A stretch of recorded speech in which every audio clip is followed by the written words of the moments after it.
Ингушетия готовится второй раз принять чемпионат России по альпинизму в техническом классе, который проходит у подножия горы Цейлом. А спустившись вниз, наша съемочная группа встретила еще одну команду из Красноярска. Этот суровый край воспитывает немало профессиональных альпинистов, поэтому представлять его на чемпионате приехали аж 3 команды. И пока одни готовятся совершить тренировочное восхождение, другие просто наслаждаются горными пейзажами. Ожидания от чемпионата самые позитивные.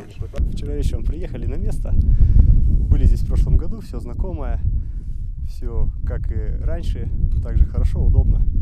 Сейчас пока отдыхаем, собираемся для тренировочных восхождений. Погода, мы приехали, можно сказать, на курорт, потому что у нас сейчас сегодня в городе минус 45, вот, а здесь солнышко светит, прекрасная погода пока что. Вот, ну, прекрасная стена, прям завораживает и будоражит. А вот и наша знакомая по чемпионату в скальном классе. Марина Попова уже была в Ингушетии в прошлом году. Теперь планирует попробовать свои силы в более суровых погодных условиях. Альп-связка из 3 человек, в числе которых и Марина, готова к старту на все 100%. Сейчас пока погода просто прекрасная. По сравнению с нашей, там, домашней. Вообще, в Таиланд приехали. Ну, прогноз не очень хороший, конечно, на ближайшие дни. Надеемся, что все будет хорошо. Тем более, что дома мы тренировались в основном по заснеженным скалам. То есть ничего нового не будет для нас. Я впервые вижу эту стену, она очень сильно впечатляет, и маршруты очень интересные. Я думаю, будем выбирать то, что нам по силам. Я думаю, тут любые маршруты нам по силам. Мы рассчитываем в 3 попасть, в общем, на чемпионате. А там как сложится, уже и погода может повлиять, и очень сильно. И как бы расклад между командами может сильно повлиять. Место расположения альплагеря выбрано просто идеально. В отличие от других регионов, здесь тратить много сил на подъезд к подножию горы не нужно. Сейчас все подготовительные вопросы решены. Установлены палатки для участников и судей, готов пищеблок, в котором альпинисты смогут отведать блюда, в том числе и ингушской кухни.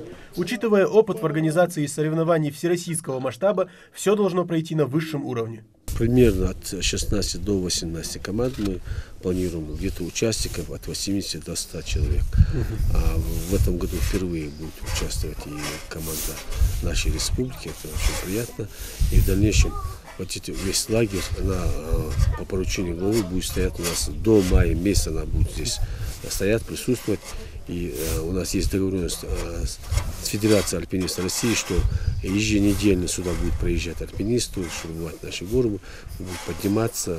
Пока одни пытаются разглядеть команды, что уже на стене, Назир Чиниев берется за бинокль. Несмотря на свой юный возраст, он уже увлекается альпинизмом и совершает свои мини-восхождения по снегу.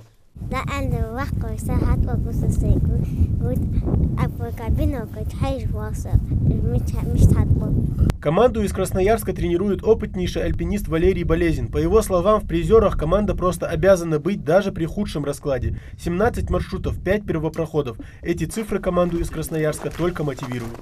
Погода сейчас пока хорошая. Какая будет на чемпионате, неизвестно. Прогноз дела, в общем-то, неблагодарно. Он может и не совпасть. Вот. Но если такая погода будет, то, в общем-то, это замечательная погода пока. По ним информация, уже есть какие-то данные о скорости прохождения, рейтинг у них более точный уже. До старта чемпионата всего несколько дней, и чем плодотворнее это время израсходуют альпинисты, тем лучший результат они смогут показать на стене. Тамерлан Хамхоев, Гапур Чиркиев, Новости 24.